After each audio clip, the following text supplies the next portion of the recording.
In 1997, far from the city's noise and daily hustle, there stood Blackridge Psychiatric Hospital, an old, sprawling institution hidden deep within thick trees and perpetual fog. This place was a refuge for those battling severe mental illnesses, but it was also a stage for strange, untold stories that few ever witnessed. Dr. Harold Graves was one of the hospital's oldest doctors.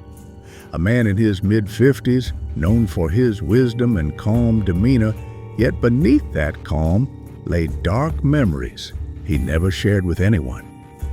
That night, he knew the hospital would close permanently after years of service, and it would be the last night he spent there. As he finished his paperwork and prepared to leave, he decided to visit the hospital's last patient, number 118. This patient had no medical record, no known identity among the staff. Rumors about him were many. Some said he had remained silent for years. Others claimed he was sometimes seen wandering the hospital halls in the dark. On his way to the patient's room, the atmosphere grew heavy and unnaturally cold. The corridors were dimly lit, flickering fluorescent bulbs casting dancing shadows on the walls, making the place almost breathless with tension. His footsteps echoed in the silence, each step deepening a sense of loneliness, as if the building itself was waiting for something. He reached room number 42, his hand trembling slightly as it grasped the doorknob. The cold air seeped from beneath the door. The creaking sound as he pushed it open shattered the silence. Inside was near total darkness, but his eyes slowly adjusted. Suddenly, a faint voice whispered from the corner of the room, "You're late, Doctor." The voice was cold, mysterious, sending a shiver down his spine. He spun around quickly, but saw nothing. Then, the voice repeated, coming from the very shadows themselves. At that moment, a dark silhouette emerged from the gloom, eyes wide open, lips unmoving. Yet the voice continued, "I've been waiting for you for years." Harold tried to retreat, to escape, but the door behind him vanished. The walls closed in, imprisoning him on all sides.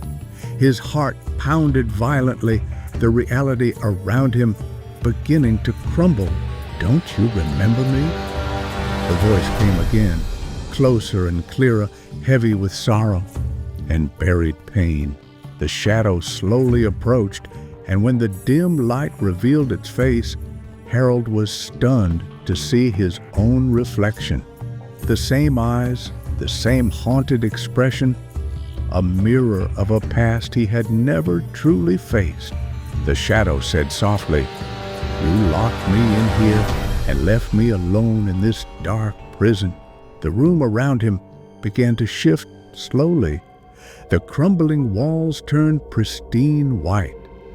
The old furniture became clean and orderly, and the lights brightened as if it were the past returning.